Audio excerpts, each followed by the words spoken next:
inakuwa NGO. Leo Chadema hata ikitaka kufanya kazi popote wanapewa pesa na wanaharakati wako nje ya nchi. Ndio wanachanga fedha, wako kwenye mitandao huko. Yaani chama ni cha Tanzania hapa, kimesajiliwa hapa.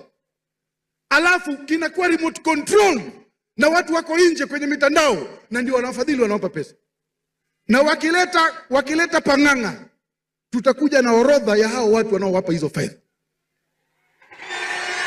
CCM oye! Kwa hiyo mimi kwa maoni yangu, kwa dhamira yangu, ninaamini nimechagua njia iliyo sahihi. Mimi kwa maoni yangu na dhamira yangu, naamini Watanzania tutakuwa salama na tutakuwa tumechagua njia sahihi. Oktoba 29 tukimpigia Dr. Samia kura, wabunge wa CCM na madiwani